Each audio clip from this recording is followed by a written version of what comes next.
The day started like any other in the heart of downtown Chicago. Rain tapped gently against the glass windows of the Glass Ember, a high-end restaurant famous for its rooftop view and clientele of millionaires, celebrities and politicians. Inside, the air carried the soft hum of jazz and the faint scent of roasted garlic and lemon zest. Waitress Mia Carter, 26, moved swiftly between tables, balancing plates and polite smiles as if on autopilot. To her, the routine was comforting, predictable. But that night routine would shatter. Mia had worked at the Glass Ember for 3 years. It wasn't her dream job, but it paid the bills while she studied nursing at night. She was known among the staff for her sharp eyes and quiet empathy.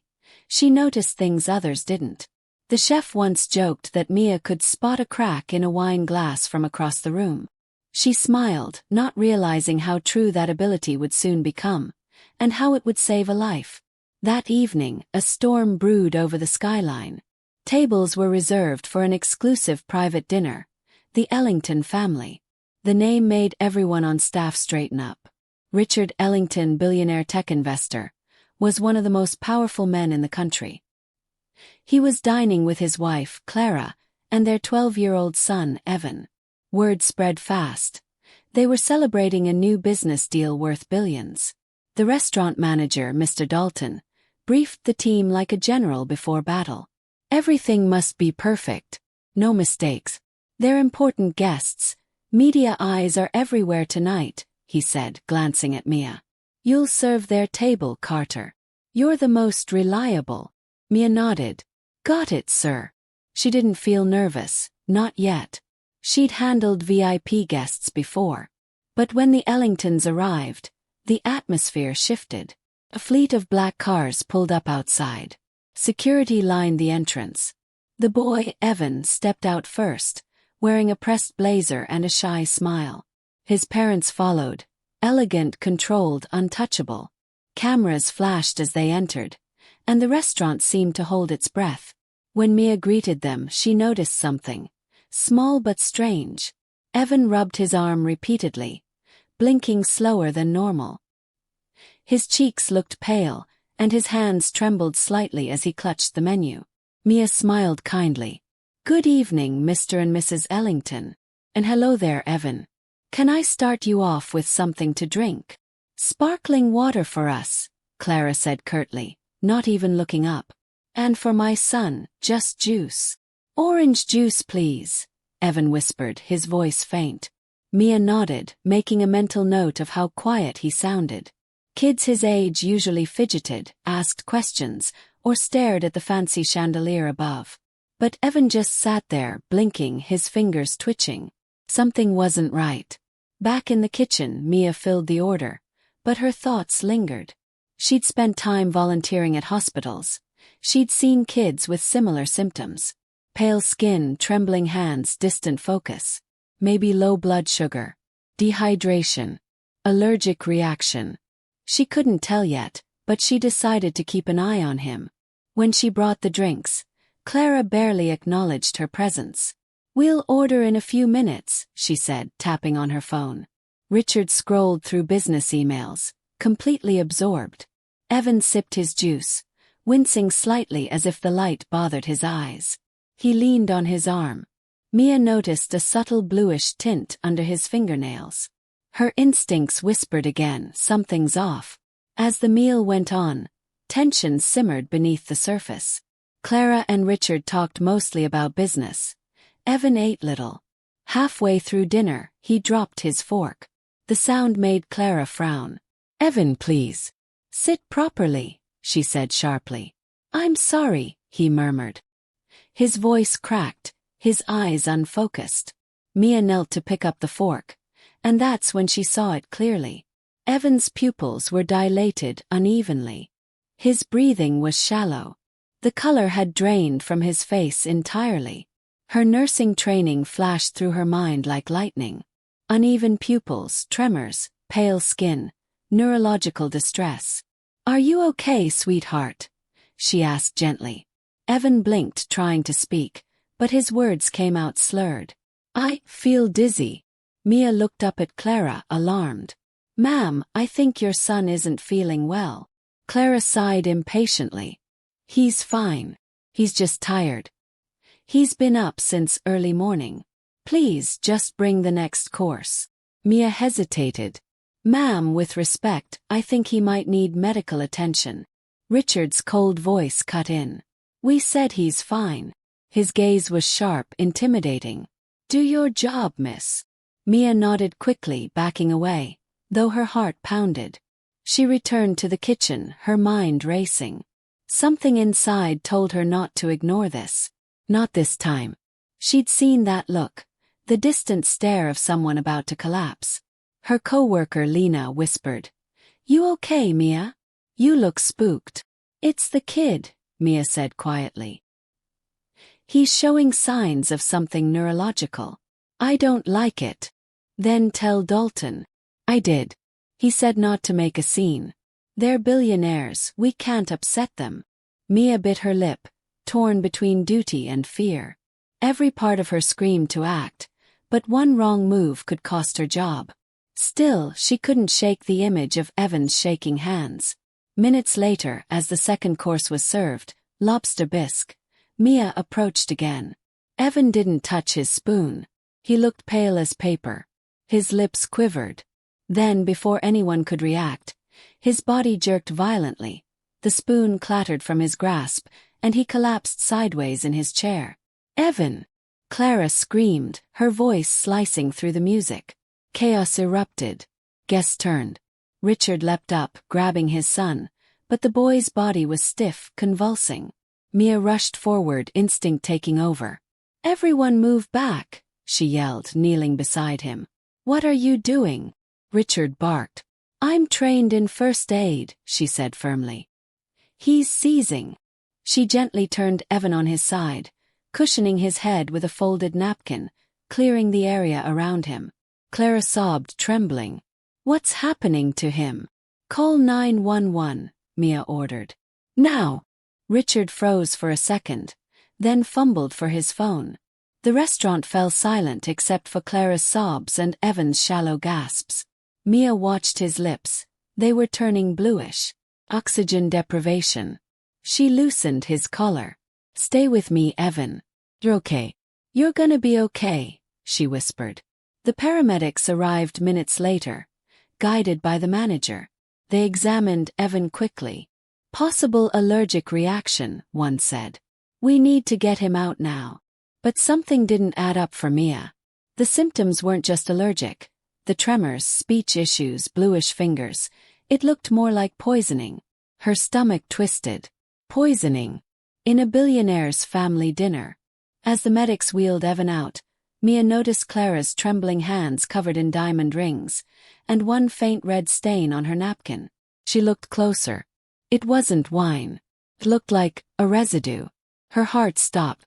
Something about this dinner wasn't just an accident. And as the sirens faded into the night, Mia's world, and the Ellingtons, was about to unravel in ways none of them could imagine. Rain poured harder as the ambulance lights disappeared down the avenue. Inside the glass ember, chaos simmered beneath forced composure. Guests whispered, reporters outside tried to catch glimpses, and the manager, Mr. Dalton, was pale as a ghost. "Mia," he hissed, "do you have any idea what you've done? You made a scene in front of the richest family in the city." Mia turned slowly, still shaking. "I saved a child's life. You embarrassed our clients. You're lucky if you have a job tomorrow." She stared at him, speechless. Dalton didn't care. None of them did.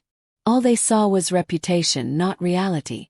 But deep down, Mia couldn't shake the images playing in her mind. Evan's twitching fingers, his uneven pupils, the blue tint around his lips. It wasn't an allergy. It was something deeper, something darker. She clocked out late that night, stepping into the cold rain. The city lights blurred through tears she hadn't realized were falling.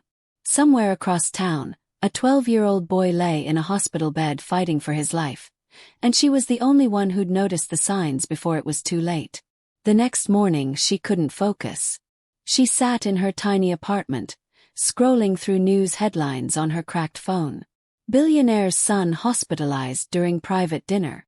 Family declines to comment on medical emergency. Waitress causes panic during VIP event. Her stomach twisted when she saw her own blurred photo. Someone had snapped it during the chaos. The comments section was brutal. Probably overreacted. Typical staff drama. Attention seeker. Mia shut off her phone, trembling. I just did what was right, she whispered. A knock on her door startled her. It was Lena from work. You made the news, girl. They're talking about firing you. Let them, Mia said. I'd do it again. But what she didn't know, someone else had noticed her too. 2 days later, Mia was summoned back to the restaurant. When she walked in, Mr. Dalton was waiting, along with 2 unfamiliar men in suits. They weren't restaurant people. They looked like security agents. Mia Carter, one asked. We'd like to ask you some questions regarding the Ellington dinner. About Evan, she asked, pulse quickening. Yes, the taller one said. We're part of Mr. Ellington's private security detail. He wanted to thank you personally for your quick action. Mia blinked. Thank me. He's requesting a private meeting this evening. At Ellington Tower. She hesitated. Ellington Tower. One of the most secure skyscrapers in Chicago. Why would a billionaire summon a waitress? All right, she said quietly. I'll be there.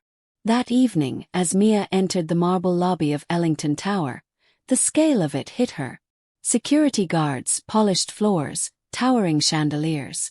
She felt like an ant in a world built for giants. The elevator ride to the top was silent, except for the hum of soft classical music. When the doors opened, Richard Ellington stood waiting in a tailored black suit. Mia Carter, he said, his voice calm but unreadable. Thank you for coming. She nodded, uneasy. How's your son? He's stable, Richard said. The doctors say he's recovering. They're running tests. You saved his life. Relief washed over her, but it was short-lived. Richard's next words made her freeze. They also found traces of something unusual in his blood. Toxin, slow-acting, synthetic. Not a common allergen. Mia's heart skipped. Toxin. You mean he was poisoned, Richard said flatly. Yes. The air seemed to disappear from the room. Oh my God. He turned away, looking out over the city through floor-to-ceiling glass. Someone tried to kill my son during that dinner. Mia took a step back. Sir, I only noticed he was sick. I didn't. Richard raised a hand. I know. You noticed what no one else did. That's why you're here. 'Cause I believe you saw something that night. Something I missed. Her mind raced. The stain on Clara's napkin. The bluish residue. The way she'd dismissed Evan's pain. The way Richard hadn't even looked up until his son collapsed. I did see something, she said softly. When your wife, Clara, picked up her napkin, there was something red on it. Not wine. It looked chemical. Almost metallic. Richard's jaw tightened. He didn't respond right away. Finally he said, That will be all for now. You've been very helpful. It felt like a dismissal, but there was something in his tone. A warning almost. As if she'd stepped into something far bigger than she realized. That night, as she left the tower, a black car followed her from a distance. She noticed its headlights in her mirror twice. Then 3 times. She turned down a side street, the car turned too. Panic rose in her chest. When she pulled into a gas station, she parked and pretended to check her phone. The car idled across the street for a few seconds, then drove away. Okay, breathe, Mia, she whispered. You're just imagining things. But she wasn't. The next morning, she woke to find her apartment door slightly open, the lock scratched. Someone had been there. Her kitchen drawer was ajar, her notepad missing. She backed away, terrified. Her instincts told her to run, but something deeper told her not to give up. She had stumbled into something dark, and she needed to know what. That same day, she received a call from an unknown number. Mia Carter. The voice was female, nervous. My name is Dr. Aisha Patel. I'm one of the physicians treating Evan Ellington. You need to hear something. Mia sat on her bed. What is it? After the initial tests, we discovered traces of a compound, not common in food. It's a neurotoxin, a very specific kind, found in certain lab environments. It's not something a child would ever come across accidentally. Mia's blood ran cold. You're saying someone intentionally? Yes, Dr. Patel said quietly. But there's more. I found your name flagged in the security report. Someone tried to mark you as a suspect. What?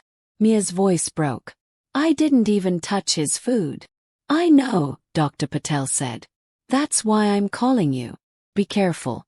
Whoever did this doesn't want the truth coming out. The line went dead. Mia sat frozen, her hands trembling. How had she gone from waitress to suspect overnight? She glanced at her phone. A message popped up from an unknown number. Stop asking questions, Mia. You don't know who you're dealing with. Her stomach dropped. That evening, unable to stay silent, she returned to the restaurant. She needed to see the kitchen records, the meal logs, anything. Lena met her at the door. Mia, what are you doing here? You're not supposed to be. I need the order tickets from the Ellington dinner, Mia whispered. Where are they? Lena hesitated. Dalton has them locked in his office. Mia's eyes hardened. Then I'll get them. After closing hours, when most staff had left, Mia quietly slipped into Dalton's office. The lights of the city glowed through the blinds. She rifled through folders until she found the one labeled Ellington Private Dinner. Inside were food order receipts, prep sheets, and one slip that made her heart race. Handwritten note. Add supplement to Evan's meal, per Mrs. Ellington's request. Signed initials. Clara Ellington. Her breath caught. A supplement. Or something else. She heard footsteps outside. She quickly snapped a photo of the note on her phone, stuffed it back, and ducked behind the desk as the door creaked open. Mr. Dalton entered, talking on his phone. Yes, she hasn't been back since. No, I don't think she knows anything. All right, understood. His tone chilled her. He closed the folder drawer, locked it, and left again. When the door clicked shut, Mia exhaled shakily. She was in way over her head. But she couldn't stop now. Later that night, she met Dr. Patel in a quiet corner of a hospital cafeteria. The doctor looked exhausted but determined. You're right, she said, handing Mia a folder. We ran deeper analysis. The compound was tetrodotoxin, a rare synthetic neurotoxin used in experimental labs. It slows heart rate, mimics seizures, and can be fatal in high doses. Mia frowned. How could a child be given something like that? Dr. Patel hesitated. Unless someone close to him slipped it in, masked in food or drink. His mother, Mia said quietly. Clara Ellington. Dr. Patel looked uneasy. I didn't say that. You didn't have to, Mia replied. But why would she do that to her own son? Sometimes, the doctor said softly, poison isn't about killing. It's about control. Mia sat back, chills racing through her spine. Control. Power. Appearances. The Ellingtons had it all, but behind those smiles, something sinister was hiding. Mia didn't sleep that night. Every time she closed her eyes, she saw Evan's face. Pale, trembling, struggling to breathe. The image burned in her mind. But now that she knew the truth, that he'd been poisoned, she couldn't just walk away. If Clara Ellington had truly ordered that supplement, then something inside that family was rotten. By morning, the city was buzzing again with speculation. News outlets showed clips of the Ellington family's mansion gates, guarded by men in black suits. Reporters claimed the boy was recovering from an allergic episode. Not a word about toxins. Not a word about poisoning. It was as if the story had been rewritten overnight. Mia sat in a diner across from the glass ember, scrolling through the latest articles. Every trace of the poisoning theory was gone. Scrubbed clean. They're covering it up, she muttered. Someone's controlling the narrative. She was so lost in thought that she almost didn't notice the man sitting at the counter watching her reflection in the mirror. He was well dressed, but his posture too deliberate, the kind of stillness that only trained people had. When she stood to leave, he did too. Her heartbeat spiked. She hurried outside, stepping into the drizzle, her breath visible in the cool air. She crossed the street, weaving through pedestrians. Then she turned abruptly into an alley, and waited. Seconds later the man followed. "Why are you following me?" she demanded. He froze. "Mia Carter." She stepped back. "Who's asking?" He pulled out an ID card. "Detective Noah Graves. Chicago PD. I need a word." Mia hesitated, scanning the badge. It looked real. "About Evan Ellington." He nodded. "You're not in trouble. In fact, you might be the only reason that boy's alive." Her shoulders lowered slightly, but suspicion lingered. Then why didn't the police reach out before now? Graves looked tired, his voice low. "Because the Ellingtons have their own security. They keep things internal. But one of the ER doctors, Dr. Patel, sent us a quiet alert. Said you might have information. So that's why she'd risked calling." "I do," Mia said. "I saw a note, handwritten, from Clara Ellington. She told the kitchen to add something to Evan's meal." Graves frowned. "You have proof?" She showed him the photo on her phone. He studied it, jaw tightening. "That's serious. But without the original document, it's circumstantial. And if the Ellingtons decide to bury it, it disappears." Mia swallowed. "They already tried to. Someone broke into my apartment last night." Graves looked up sharply. "What?" "I'm not crazy," she said. "They took my notepad. Someone's trying to scare me." The detective's tone softened. "You're not crazy. You're in danger." He slid her a card. "If anything happens, you call me. Don't talk to anyone from that family again." She nodded, gripping the card tightly. But in her gut, she knew she wasn't done. Meanwhile, at the Ellington estate, tension crackled like static. Clara paced the grand hallway, her reflection flickering in the marble floor. "The media's still asking questions," she said sharply. "We need to end this." Richard sat in his study, eyes on the city skyline. "End what? The story? Or the truth?" Clara's jaw tightened. "You're implying something." "I'm stating it," Richard said coldly. "You ordered something added to Evan's food." "It was a supplement," she snapped. "He's been weak for months, you know that." Richard stood, his presence suddenly towering. "You gave him something unapproved. You endangered our son." Clara's eyes flickered with something between fear and fury. "You think I'd hurt my own child?" Richard didn't answer. Silence stretched between them, thick, poisonous, familiar. Then his phone buzzed. A message from an unknown number. "She knows." The waitress saw the note. He looked up slowly at Clara. "Did you send that note yourself?" Her face went pale. "What are you talking about?" But deep down he already knew, and that realization chilled him. Across town, Mia's world was unraveling faster. She returned home from class that night to find her door unlocked again. She froze in the hallway, heart hammering. Slowly she pushed the door open. Her apartment had been searched. Drawers dumped, papers scattered. On her table sat a single item, her phone, screen lit with one message.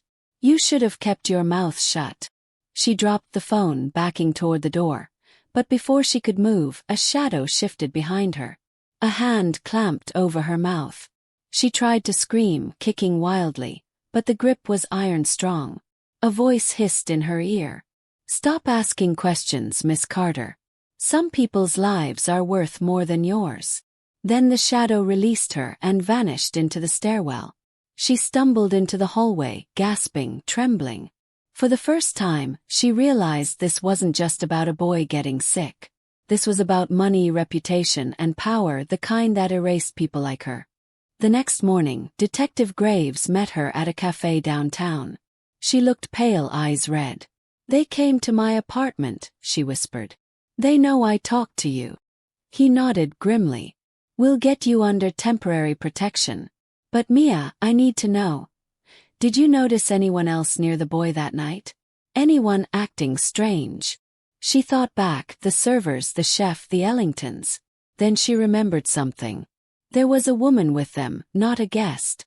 More like an assistant. Blonde hair, gray suit. She wasn't on the reservation list. Graves frowned. Assistant. She never ate. Just hovered behind them. At one point she whispered something to Clara, and then the boy's glass was switched. That made him sit up. You're sure? Mia nodded. Positive. All right, Graves said, pulling out a notepad. We'll find her.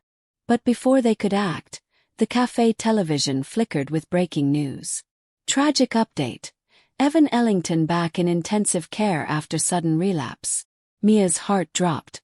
No, he was recovering. Graves stood immediately. We have to move now. By afternoon they arrived at the hospital.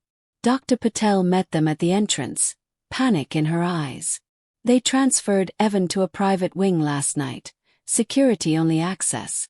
I haven't been allowed near him since. Who gave that order? Graves demanded. His mother, Patel said.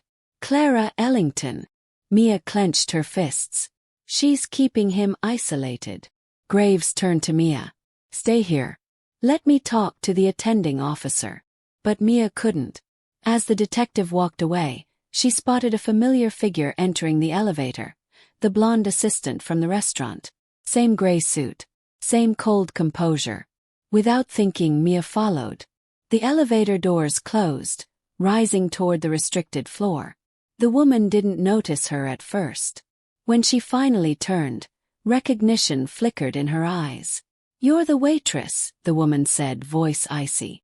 You shouldn't be here. And you shouldn't be poisoning a child, Mia shot back. The woman's lips curved slightly. Not a smile, but something colder. You really don't understand the world you've stepped into, do you?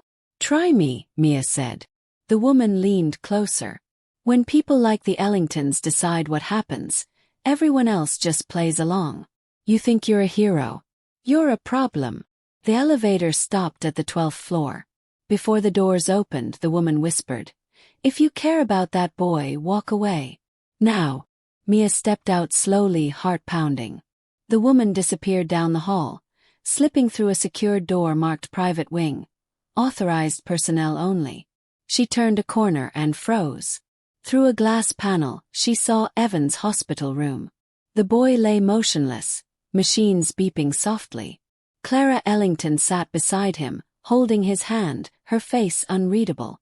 But then Clara reached into her purse, pulling out a small vial. Mia's breath caught.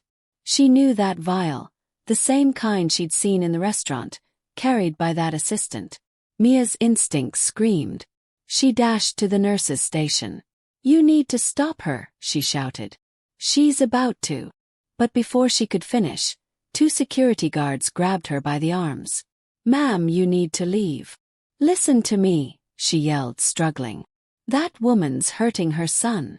She's poisoning him. Take her out, one guard said flatly. As they dragged her down the hall, she locked eyes with Clara through the glass, and for the briefest second Clara's expression cracked. Guilt. Fear. Then the mask returned. Mia screamed as they forced her into the elevator. You're letting her kill him. The doors closed. Downstairs, Detective Graves found her moments later, shaken and furious. They won't let me near him, she said. Clara has total control. I saw her with the vial. Graves clenched his jaw. Then we'll get a warrant. I'll call the DA. But Mia grabbed his arm. By the time you get a warrant, it'll be too late. He hesitated, torn between duty and urgency. Mia. Please, she said, eyes burning. I'm not letting that kid die. He stared at her for a long moment, then nodded slowly. All right. But if we're doing this, we do it right. Maya's hands trembled as she gripped her phone, trying to call for help, but a shadow loomed over her shoulder. It was Gerald, the restaurant manager, The same man who had told her earlier to focus on service. His tone now was sharp and cold. "Step away, Maya," he said in a low voice. "This is not your concern anymore." She turned around, her heart pounding. "Not my concern. There's a boy fighting for his life in the back. His father's on his way, and if he doesn't make it..." Gerald cut her off. "That's exactly why you need to stay quiet. Do you have any idea who that boy's father is?" Maya's throat went dry. "Everyone knows who he is. Billionaire Thomas Everett. And he deserves to know his son was poisoned in your restaurant." Gerald's jaw tightened. He looked around to make sure no one was listening. "You're right, Maya. But if you tell him, it won't just be your job you lose. People who talk about this sort of thing disappear." The way he said it made her blood run cold. "What are you talking about?" she whispered. He leaned closer, lowering his voice.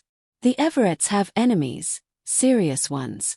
If this gets out, it won't just be about food safety. You'll be stepping into something much bigger than you can imagine."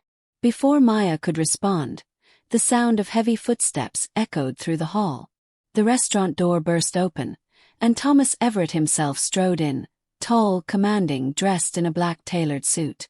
His presence made the entire staff freeze. "Where's my son?" His voice was firm, but fear hid beneath the surface. The paramedics were already wheeling the boy toward the ambulance. Maya ran up to Thomas. "Sir, your son. He's still breathing, but something's wrong. It's not an allergy. I think someone did this deliberately." Thomas looked at her sharply. "Who are you?" "I'm the waitress who served him. I noticed the symptoms before anyone else." His eyes softened slightly, but his voice stayed steady. "Tell me everything you saw." As she explained, the dizziness, the slowed pulse, the hidden powder smell near his drink, Thomas listened with a clenched jaw. Then he said something that chilled her to the core. "My son's been sick for weeks," he muttered. "Doctors couldn't explain it. He'd get better for a few days, then collapse again. Always after eating out." Maya blinked. "You think someone's been following him?" "I don't think," Thomas said. "I know." Before they could continue, one of the medics rushed back inside. "Sir, we need to go now.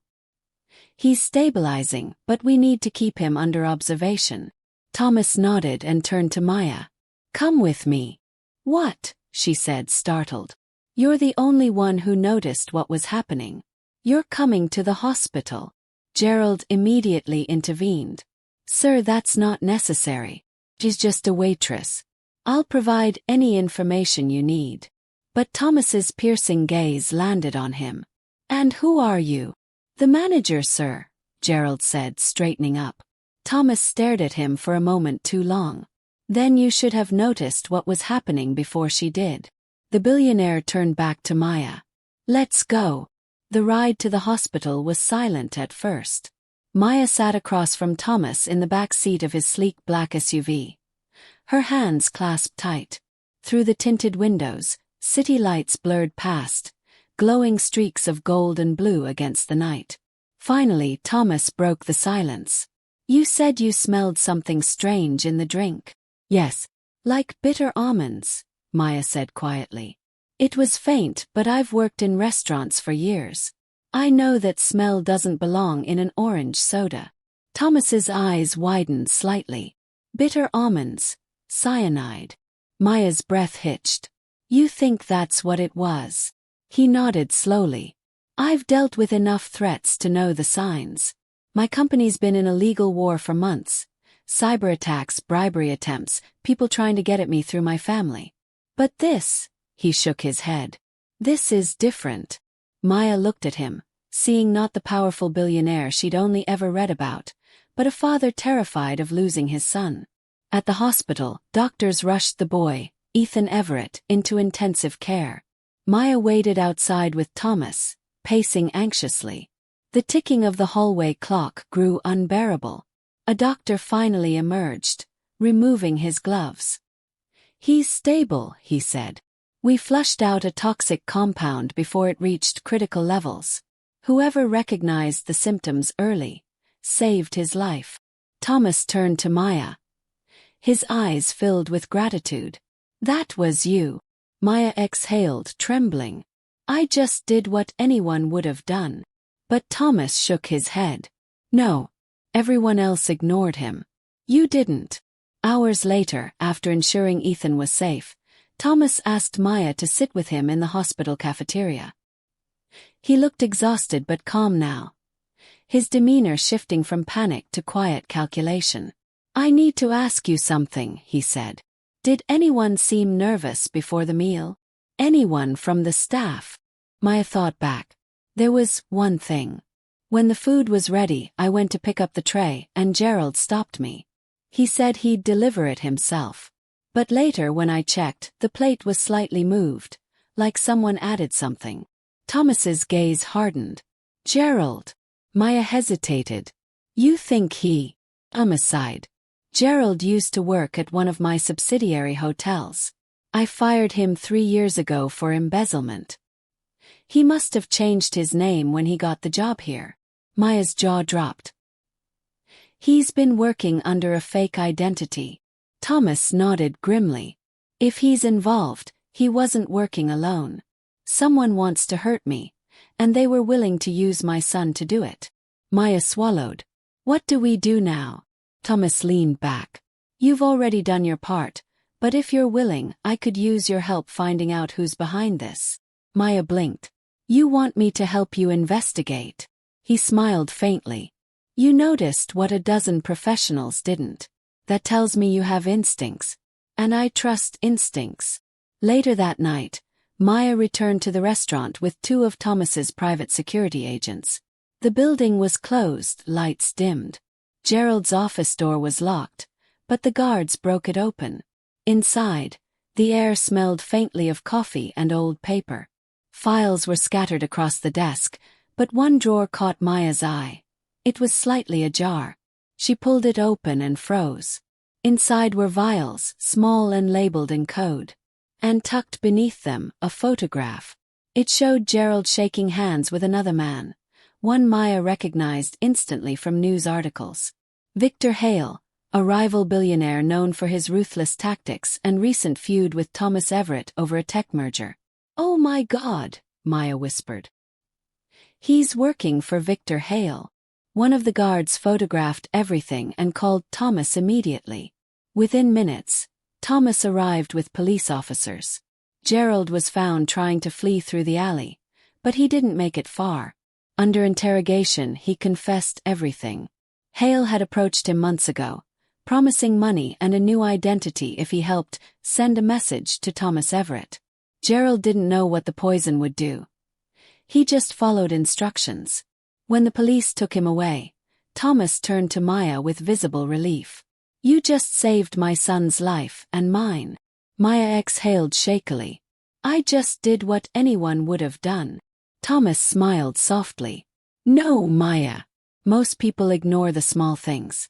You paid attention. By dawn, the city skyline glowed pale gold. Thomas and Maya stood by Ethan's hospital bed as the boy slowly woke up. His voice was weak but clear. Dad! Thomas took his hand, tears glistening in his eyes. I'm here, son. Ethan blinked and turned his head toward Maya. You're the lady from the restaurant. She smiled gently. Yeah. You scared us all pretty bad. He gave a faint laugh. Thanks for saving me. Maya's heart swelled. You're welcome, kid.